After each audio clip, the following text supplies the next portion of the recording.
There can be a lot of reasons for writing a narrative. In some cases, a narrative is part of a larger work.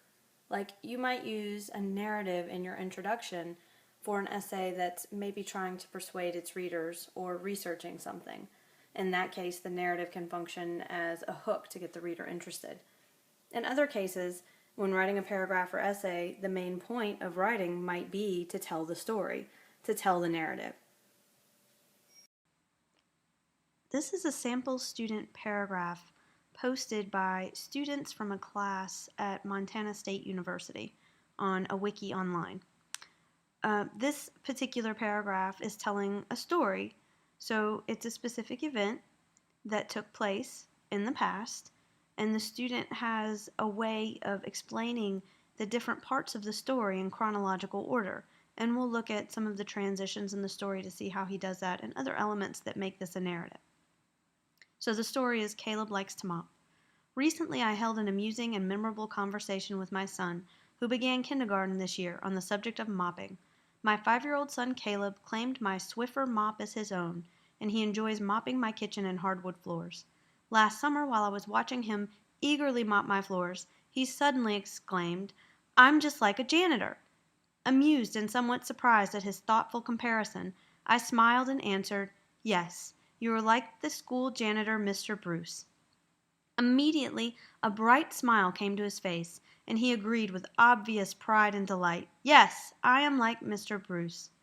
Then I told him that maybe someday, when he was a bigger boy like his brother, he could help Mr. Bruce mop the floors at school. Upon hearing that, he told me excitedly, "I'm going to help Mr. Bruce at school. I could be the one to mop the hallways." Meanwhile, Caleb put his mop away and moved on to his next activity. I assumed he would forget about our conversation.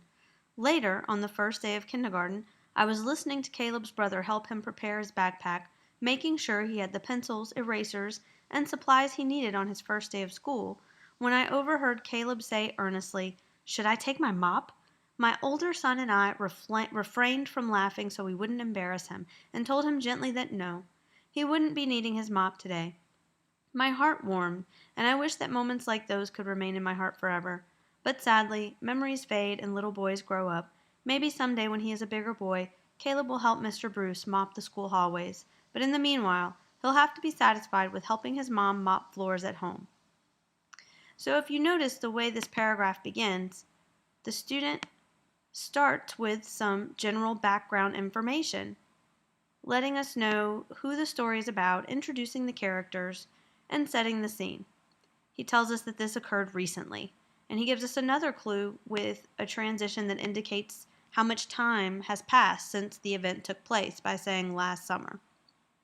He also includes dialogue, so there's the specific statements that his son made and how he responded, and that can add to the narrative as well, because you're telling things that happen exactly as they happen. So if you can recall conversations, sometimes including dialogue can help make your narrative more interesting.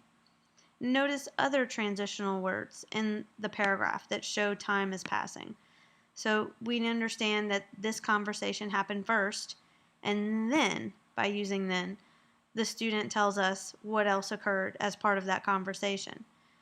And here we also have meanwhile to let us know when things are going on at the same time.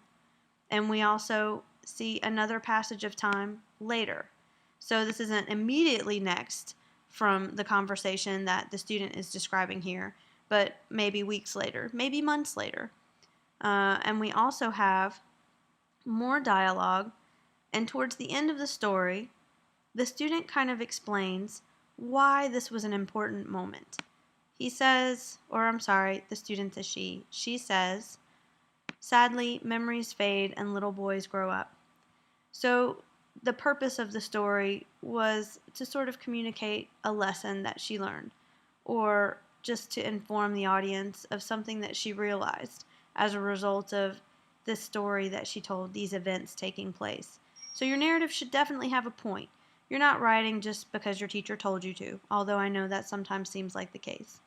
Out of all the events that occurred in your life, out of all of the experience that you've had, out of all of the things that you've observed, you need to make sure that you have some sort of statement explaining why this particular event is significant to you.